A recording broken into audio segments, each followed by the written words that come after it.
Good afternoon, Burruss Beavers. This is your proud principal, Dr. Johnson, and I just wanted to make a video for you guys so that I could say hi to you. I've been following your learning adventures on social media and any pictures that families are sending to me, and I just want you guys to know that I just miss you so much, and I've been thinking about you a lot, and I want to support you as we all experience this new normal for a few weeks and kind of learning how to do some things differently. Parents, I know that this can be really overwhelming. Trust me, I totally get it. You maybe hear my 2-year-old in the background. We're trying to figure out how to do preschool from home, and my husband and I both work full time, so I know this is a lot, and I can't say it enough that it's unprecedented, and we're gonna figure out our new normal together. Families, please don't feel like the resources that teachers are posting on Schoology and sending to you are all required. We want to give you lots and lots of things to do with your kids and manage that as best you can. I know it's a lot, and I know it feels really overwhelming. I can't encourage you enough to reach out to your teachers as your first line of source for answering questions, and then you're always welcome to reach out to me as well. Just know that I miss you guys. You are what brings me so much joy, and you're what I love about this job. So the more that I get to serve you and connect with you, the better this time is going to be as we're all in our home. So while I have you, boys and girls, I thought that I would read a book to you. You may have seen this book before, but it's called Ada Twist, Scientist. And it's about a little girl named Ada who she is in elementary school, and she learns a lot from home. So I figured that while we're all learning at home right now, that we could enjoy this book about a little girl who loves science and learns a lot of science in her home. So again, it's called Ada Twist, Scientist. Ada Twist.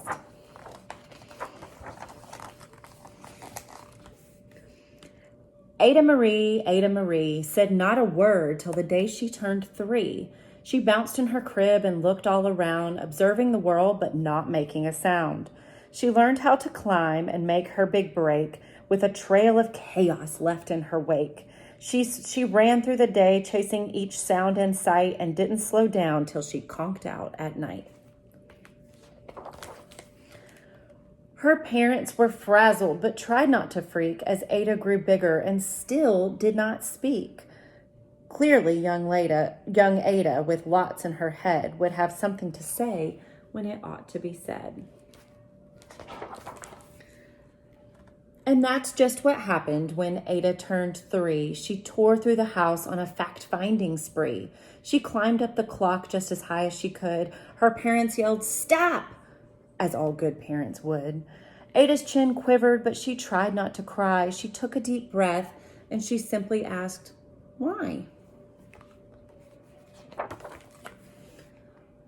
Why does it tick, and why does it talk, and why don't we call it a granddaughter clock? Why are there pointy things stuck to a rose, and why are there hairs up inside your nose? She started with why, then what, how, and when. By bedtime, she came back to why once again. She drifted to sleep as her dazed parents smiled at the curious thoughts of their curious child, who wanted to know what the world was about. They kissed her and whispered, "You'll figure it out."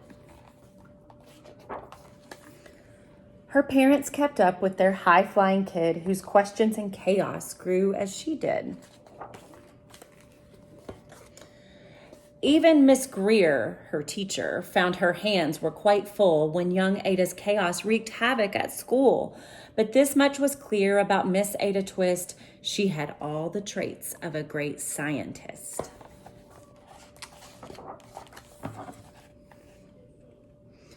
Ada was busy that first day of spring testing the sounds that make mockingbirds sing when a horrible stench whacked her right in the nose, a pungent aroma that curled up her toes. "Zowie," said Ada, which got her to thinking, what is the source of that terrible stinking? How does a nose know there's something to smell, and does it still stink if there's no nose to tell? She rattled off questions and tapped on her chin. She'd start at the start where she ought to begin. A mystery, a riddle, a puzzle, a quest. That was the moment that Ada loved best.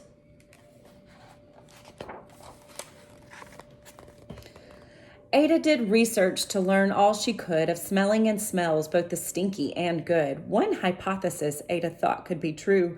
The terrible stink came from Dad's cabbage stew.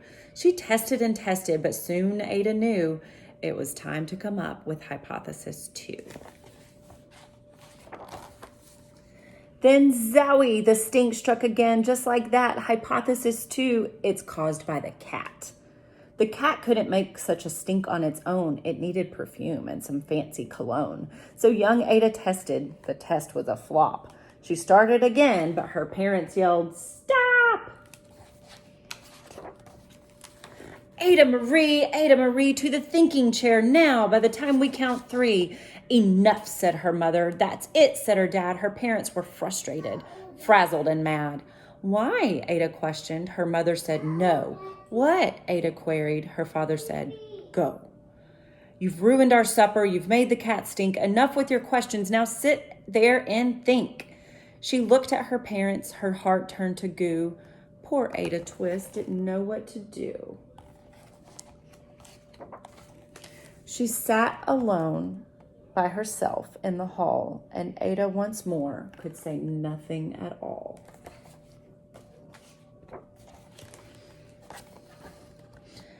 And so Ada sat and she sat and she sat and she thought about science and stew and the cat and how her experiments made such a mess. Does it have to be so? Is that part of success?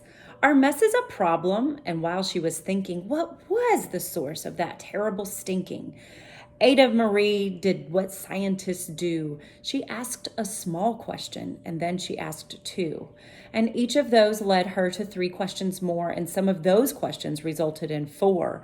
As Ada got thinking, she really dug in. She scribbled her questions and tapped on her chin. She started at why, then what, how, and when. At the end of the hall, she reached why once again. Look at the hallway. Her parents calmed down and they came back to talk. They looked at the hallway and just had to gawk. No patch of bare paint could be seen on the wall. No thinking chair. The thinking chair now was the great thinking hall. They watched their young daughter inside as they did. What would they do with this curious kid who wanted to know what the world was about? They smiled and whispered, "We'll figure it out." And that's just what they did, because that's what you do when your kid has a passion and a heart that is true. They remade their world. Now they're all in the act of helping young Ada sort fiction from fact. She asks lots of questions. How could she resist? It's all in the heart of a young scientist. And as for that smell, what can Ada Twist do but learn all she can with her friends in grade 2? Will they discover the stink that curls toes? Well, that's the question. And someday, who knows? I hope you enjoyed the book of a little girl who learns mostly at home, as you guys are learning how to do that right now.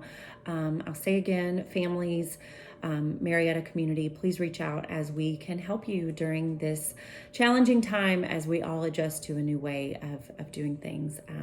I love you guys, and I will see you on the screens. Bye.